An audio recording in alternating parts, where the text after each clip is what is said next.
Hey guys, কেমন আছো তোমরা? আজকে আমরা আইসিটির চ্যাপ্টার 4 এর এইচটিএমএল করব। তো এই এইচটিএমএল এর কাজ কি তোমরা তো না জানো নিশ্চয়ই। যদি শিখতে চাও ওয়েব ডেভেলপমেন্ট বা ওয়েব ডিজাইনিং, তোমাদের কিন্তু এই কোডিংটা লাগবেই।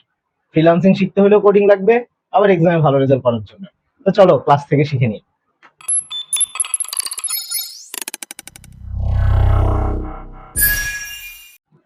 Website, web page, web development এই সকল বিষয়গুলো নিয়ে না তোমরা কিন্তু বই থেকে শিখে ফেলতে পারবে, কিন্তু এগুলা প্রশ্নে আসে না।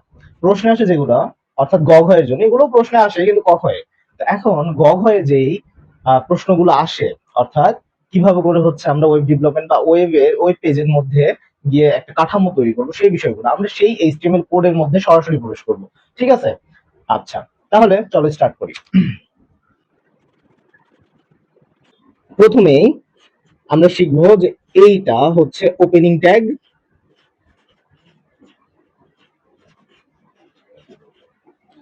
আর যে শুধুমাত্র একটা স্ল্যাশ দেওয়ার পরে যেটা লেখা হবে সেটা হচ্ছে ক্লোজিং ট্যাগ। এর মধ্যে যা লেখা হবে এবং এখানে যেটা দেওয়া হবে সেই হিসেবেই কাজ করবে। ঠিক আছে? প্রথমে শুরু হয় হচ্ছে ডক টাইপ এইচটিএমএল দ্বারা। এটা দিয়ে বোঝায় যে এটা হচ্ছে নতুন ভার্সন বা আপডেটেড ভার্সন,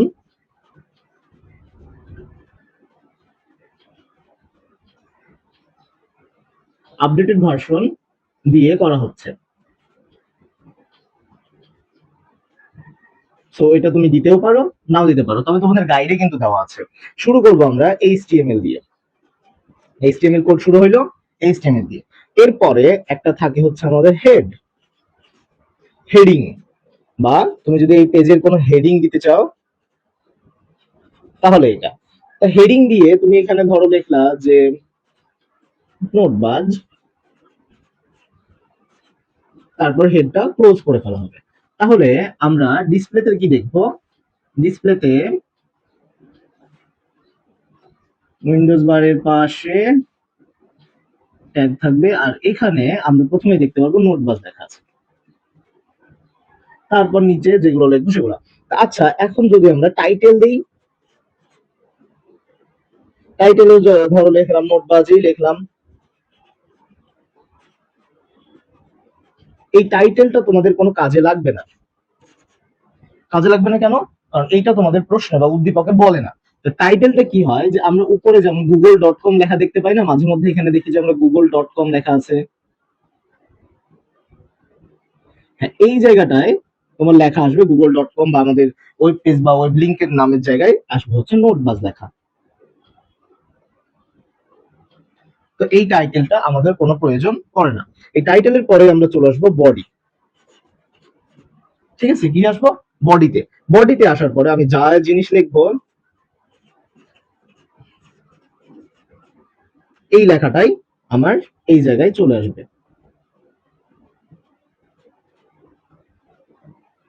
ঠিক আছে? তারপরে আমরা বডি ক্লোজ করব। যেহেতু বডি শুরু করেছি কিন্তু ক্লোজিং ট্যাগ আমরা শিখছিলাম, ক্লোজিং ট্যাগটা দিয়ে দিলাম। এরপরে আমরা দেখো এই হেডেরও ক্লোজ করা হয়েছে, টাইটেলেরও ক্লোজ করা হয়েছে, কিন্তু এইচটিএমএল এর কোনো ক্লোজিং দেওয়া হয়নি। তাই এইচটিএমএল এর ক্লোজিং আমরা দিয়ে দিলাম, আর এর সাথেই আমাদের এই একটা মানে বেসিক জিনিসটা শেখা হয়ে গেল। আচ্ছা, চলো আমরা এই ভিতরে আরো কি কি ঘটতে পারে সেগুলো শিখি। এখন কিছু কোড শিখবো, যেই কোডগুলো আমাদের খুব কাজে লাগবে। যেমন ধরো যে আমি যদি একটা সাইজ বড় করতে চাই, আমি এখানে লিখলাম H1, এটা হচ্ছে হাইট বোঝায় বা লেখাটা কত বড় হবে। H1 দিয়ে লিখলাম আমি দিস ইজ মাই পেজ, দিয়ে H1 ক্লোজ করে দিলাম। তাহলে এখানেও একটা লেখা আসবে যে দিস ইজ মাই পেজ। এখানে H2 দিলে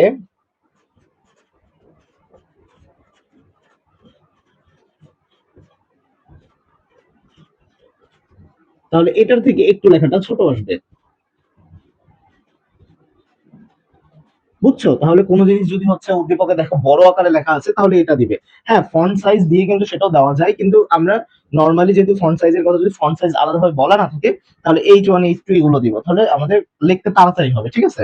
আচ্ছা, এখন যদি একটা প্যারাগ্রাফ করতে চাই, ধরো যে একটা প্যারাগ্রাফ আমি বানাতে চাই, তাহলে এটা পি ট্যাগ, ই মধ্যে যা লিখবো স্ল্যাশ পি, এটা হবে হচ্ছে paragraph tag.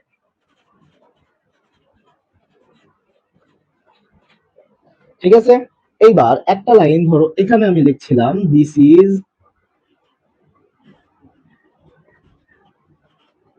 My page, name is নোটবাস।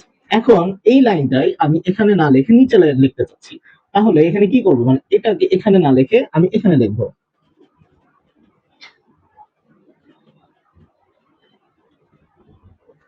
তাহলে এই জায়গায় আমাকে একটা দিতে হবে ব্রেক ট্যাগ, যেটা এখানে তো আসবে না, আমরা দিব এখানে ব্রেক, বিআর, ব্রেক ট্যাগ।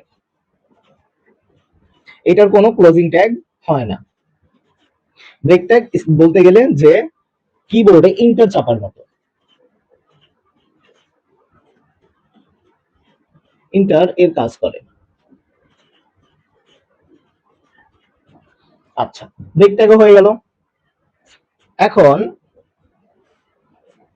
চলো শিখি যদি লাইনটি একটু বাঁকা থাকে, ইটালিক ট্যাগ, ইটালিক ট্যাগ। এই ট্যাগটা বলতে লেখা একটু, ধরো আমি এখানে আবারও লিখছি যে নোটবাজ, তাহলে এটা দেখাবে একটু বাঁকা আকারে, এটাই হচ্ছে ইটালিক, বাঁকা। ওকে, এখন যদি নিচে একটা আন্ডারলাইন দিতে চাই, বা ধরো যে এমন দিতে চাচ্ছি, আন্ডারলাইন বেসিক্যালি, আন্ডারলাইন ট্যাগ।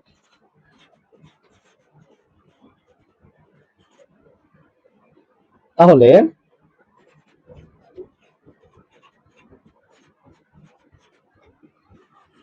এটা দেখাবে এমন।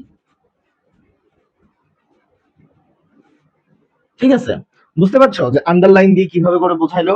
হুম। এখন যদি আমরা ব্রেকও বুঝলাম, আন্ডারলাইন ইটালিক দুইটাই বুঝলাম, এখন অনেক সময় লেখাটা আমাদের মোটা করে আসতে পারে, যেমন ধরো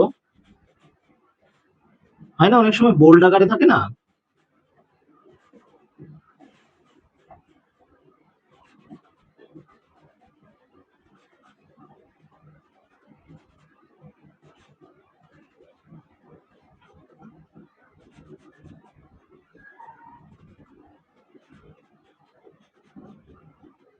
এরকম বোল্ড ভাবে যদি থাকে তাহলে কি করবা, তাহলে আমরা বোল্ড ট্যাগ ইউজ করবো, যে বি, বোল্ড ট্যাগ।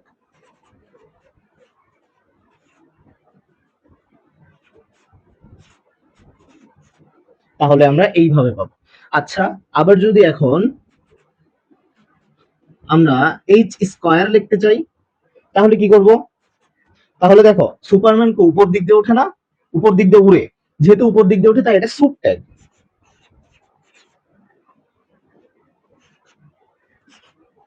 বা পাওয়ার ট্যাগ। আমি এটার নাম দিয়েছি পাওয়ার ট্যাগ, এটা যদি বইয়ে অন্য নাম পাবা, কিন্তু মনে রাখার জন্য আমি দিয়েছি পাওয়ার, কারণ এটা পাওয়ার না, ঘাত। হুম, সুপ। এখানে এবার আমি প্রথমে লিখবো এইচ, দেখো আমি এটাকে লিখে দেখাই একবার ভালো হবে, যে H soup to close soup, এমন আসলে আমরা এইচ স্কয়ার পাবো। যদি এখন আমি নিচে এইচ টু ও এমন যদি করতে চাই, তো যেহেতু নিচে তার জন্য উল্টাটা, যে সাব ট্যাগ, এইচ সাব নিচে টু ক্লোজ সাব, এবার ও। আমরা বুঝে গেলাম আশা করি যে এই কয়টা ট্যাগ আমরা বুঝে গেলাম। তো এবার আমরা শিখবো হচ্ছে কিভাবে করে ছবি যুক্ত করে, লিঙ্ক যুক্ত করে, এগুলো কিন্তু খুব ইম্পর্টেন্ট, এগুলো শুধু বেসিক, আমরা এগুলোর প্র্যাকটিস গুলো আরো দেখছি। ছবি যুক্ত করলে, ছবি যুক্ত করতে হলে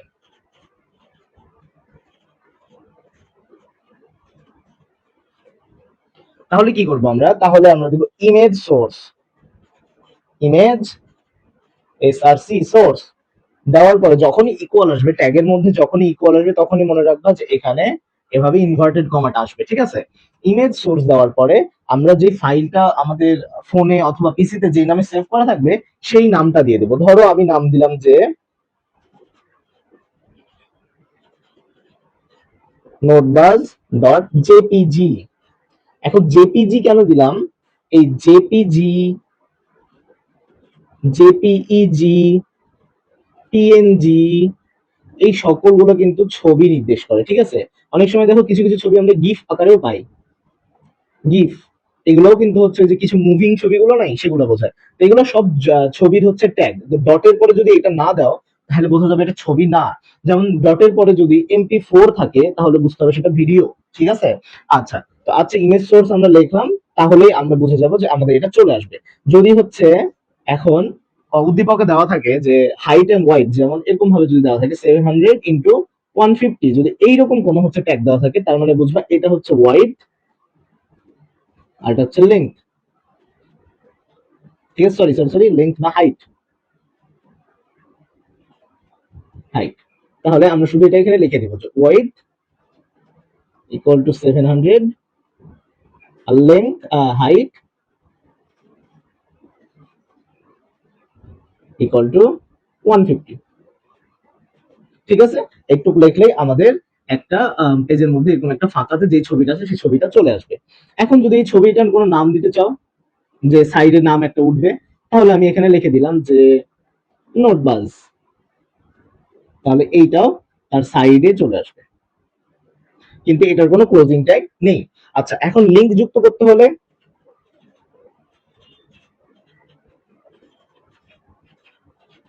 লিংক যুক্ত করতে হলে আমাদেরকে ব্যবহার করতে হবে হচ্ছে প্রথমত এ ট্যাগ। লিংক যুক্ত করার ট্যাগ হচ্ছে এ, ঠিক আছে। এ ট্যাগ হচ্ছে লিংক যুক্ত করতে ব্যবহার করা হয়, সেটা এভাবে ইউজ করতে হয়। এ href, যে হাইপার লিংক বোঝায় না, ওটাকে বলা হয় href। আমি সংক্ষেপে বলি href, শুধু আমার বলো না, বইয়ে তোমাদের এটাই দেওয়া আছে। এ href দিয়ে এখন লিংকটা দিবা। ধরো যদি এখন লিংক দেই যে হচ্ছে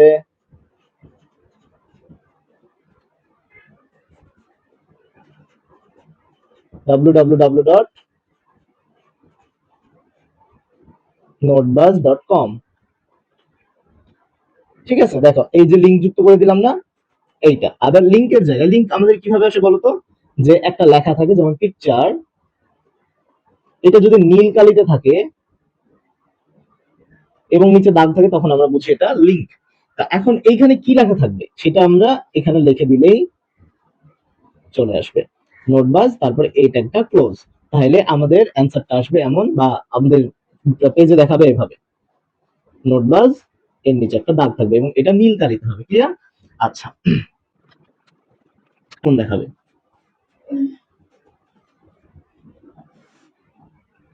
ক্লিয়ার, ওকে। আমাদের লিংক যুক্ত করা হয়ে গেল, ছবি যুক্ত করাও হয়ে গেল। আর তেমন আহামরি কিছু নাই, কিন্তু আরো কয়েকটা জিনিস আছে, সেটা হচ্ছে অ্যালাইন করা, অর্থাৎ যে আমি যে লেখাটা লিখছি সেটা পেজের মধ্যে থাকবে না এক সাইডে থাকবে, এটা। যে লেখা, ধরো যে আমি লিখলাম পেজে my name, my name is Rifat, বা আমি শুধু রিফাত লিখতে চাচ্ছি, এই লেখাটা এই পেজের কোন জায়গায় থাকবে? নর্মালি যদি লেখো তাহলে তো এই সাইডে থাকে, কিন্তু আমি চাচ্ছি এটাকে মধ্যে লিখতে। তাহলে কি করব? সেই ক্ষেত্রে আমাদের যেটা করতে হবে, এটাকে প্রথমে পি ট্যাগের মধ্যে নিয়ে আসবো আমরা। পি যে কোনো জায়গায় দেওয়া যায় যদিও, তারপরে পি ট্যাগে দিলাম। পি ট্যাগের মধ্যে এটাকে দিব অ্যালাইন। অ্যালাইন সমান সমান সেন্টার মধ্যে দিতে চাইলে সেন্টার, তারপরে আমি এখানে লিখে দিব লেখাটা যে রিফাত, তারপর পি ক্লোজ। এর মাধ্যমে এইটা আমার এই জায়গায় চলে আসলো, বুঝতে পারছো? হ্যাঁ। তো এখন এই পি অ্যালাইন সেন্টার করলে এইটা আমাদের চলে আসবে। এটাকে যদি এখন আমি লেফট দিতাম তাহলে বামে আসতো, রাইট দিতাম ডানে আসতো। এই তো নিচে যদি দিতাম তাহলে ডাউন, আপ, এগুলো দিলেই এটা অ্যালাইন সেন্টার হয়ে গেল। আরো একটা আছে যে সেটা হচ্ছে ফন্ট, যে কখন আমাদের কালার যুক্ত করতে হয়, রং, তখন আমরা কি করব, ফন্ট ট্যাগের মধ্যে যাব। কিসের মধ্যে? ফন্ট ট্যাগ, যে ফন্ট কালার সমান সমান, এখন এখানে যদি রেড দিই তাহলে রেড, তারপরে হচ্ছে যে লেখাটা লিখবো, যে ধরো এই রিফাত লেখাটাই লিখলাম, তাহলে ফন্ট ট্যাগ ক্লোজ। তাহলে এই রিফাত লেখাটা পেজের মধ্যে হচ্ছে রেড কালার আসবে, যেমন ধরো এমন, এমন, বুঝতে পারছো? এই তো হচ্ছে কথা। এখন যদি হচ্ছে ফন্ট সাইজ যদি এখানে দিতে চাও, ওই যে প্রথমেই বলছিলাম ফন্ট সাইজের কথা, ফন্ট সাইজ 14, তাহলে এই লেখাটা হচ্ছে ওই 14তে চলে আসবে। ক্লিয়ার? এগুলো হচ্ছে আমাদের বেসিক। এগুলোর এখন আমরা প্র্যাকটিস গুলো দেখবো, ঠিক আছে? এই জিনিসটা তোমরা দেখতে পাচ্ছ। এখন আমরা এই জিনিসটাকেই সলভ করব আমাদের ওয়েব পেজের জন্য। এইটা যদি আমরা পুরোপুরি সলভ করতে পারি তাহলে আমাদের বেসিক যে জিনিসপাতিগুলো আশা করি শেষ হয়ে যাবে। আচ্ছা দেখা যাক তাহলে। তো প্রথমেই দেখো এখানে কি এটা রেড কালিতে আছে, তার মানে আমাদের ফন্ট কালার ইউজ করতে হবে। এটা সবগুলো লেখার থেকে অনেক বড়, তাহলে এই চয়ন ব্যবহার করবো কারণ এখানে ফন্ট সাইজ তো দেওয়া নাই। তার সাথে আবার কিন্তু আন্ডারলাইন আছে। তো আসলে শুরু করি। HTML, আমি হেডিং দিতে পারতাম কিন্তু হেডিং কিন্তু দিলাম না কারণ আমি বডিতে লিখতে পছন্দ করি। চলো দেখি মানে এভাবেই করা যায়। প্রথমেই তাহলে আমরা কি এটা একটা যেহেতু প্যারাগ্রাফ দেখো নিচে গ্যাপ আছে তাহলে পি দিয়ে দিলাম। পি দেওয়ার পরে এখন এইটার সাইজ H1 ও দিয়ে দিলাম। H1 এর পরে এটার ফন্ট কালার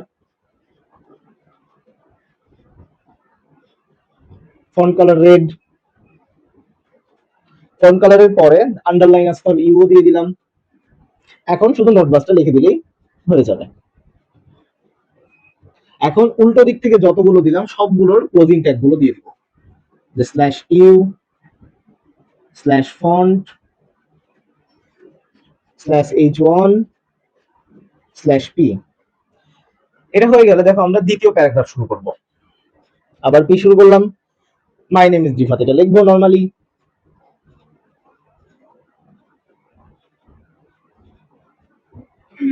দেখো এখানে আমরা আরো লিখতে পারতাম কিন্তু এই লাইনটা নিচে চলে আসছে, তার মানে কি এখানে একটা ব্রেক করা হয়েছে, লাইনটাকে ব্রেক করা হয়েছে। ব্রেক দেওয়ার পরে আবার এটাকে লিখবো।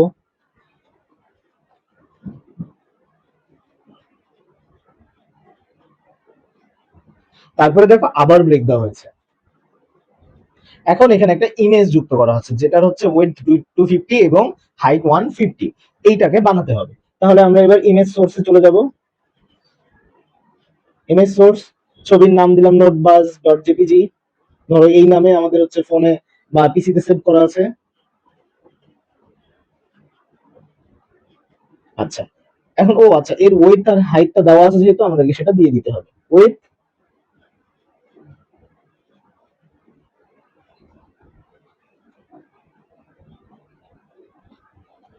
ইমেজ যুক্ত করা হয়ে গেল। ইমেজের সাইডে নোটবাস লেখা আছে তার জন্য আমরা নোটবাসটা এমনিতে লিখে দিলেই হয়ে যাবে। তারপরে আবার ব্রেক দিয়ে নিচে চ্যানেল লিংক দিছে, তাহলে আমরা এখানে ব্রেক দিয়ে দিব। তারপরে মাই চ্যানেল লিংক,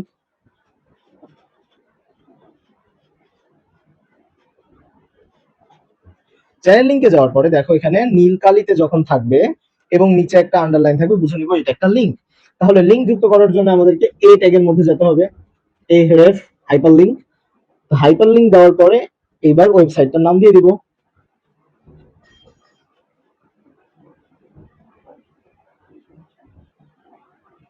ওয়েবসাইটটার নাম দিয়ে দিলাম। ওয়েবসাইটে কি আকারে আসবে? নোটবাজ আকারে আসবে লেখা। তাহলে এটাও লিখে দিলাম। এইবার এখানে এটা ক্লোজ করে দিব। এ ক্লোজ হয়ে গেলে দেখো আমাদের পুরো প্যারাগ্রাফটাই ক্লোজ। তাহলে আমরা পিটাকেও ক্লোজ করে দিব। এখন নতুন আরো একটা প্যারাগ্রাফ শুরু হচ্ছে, সেটাকে শুরু করব। আচ্ছা এখানে শুরু করার পর দেখো এই লাইনটা বাঁকা আকারে লেখা আছে। বাঁকা মানে কি আমরা বলেছিলাম ইটালিক, তাহলে আমরা আই দিব। দিয়ে এই লেখাটা লিখে দিব যে I like to teach educational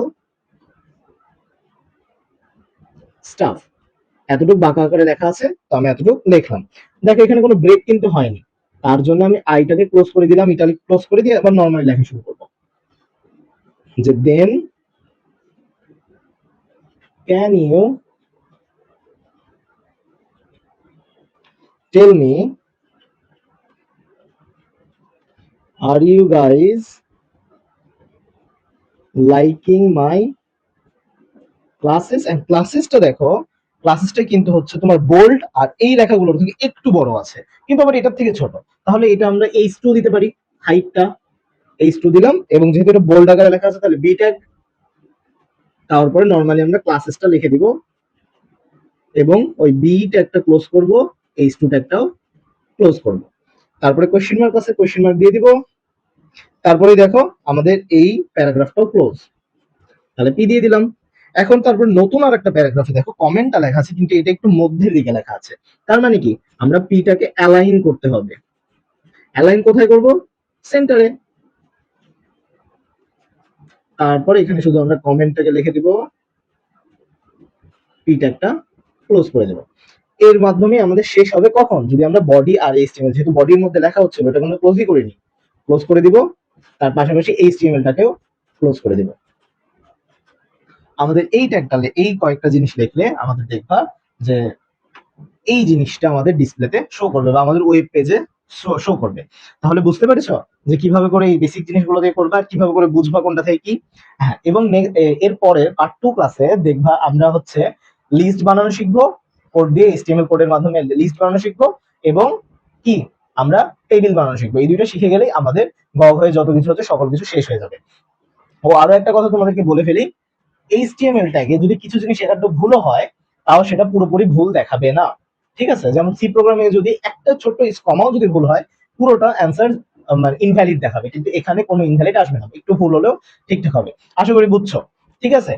আচ্ছা, এখন তোমরা এই ক্লাসটুকু ভালোভাবে প্র্যাকটিস করে নাও, ইনশাল্লাহ ভালো করবে। আর একটা কথা, যদি তোমাদের এর কোনো হচ্ছে শীট বা হচ্ছে এক জায়গায় লেখাগুলো পেতে চাও তাহলে অবশ্যই নিচে কমেন্ট করতে ভুলবে না, ঠিক আছে? ওকে, আল্লাহ হাফেজ।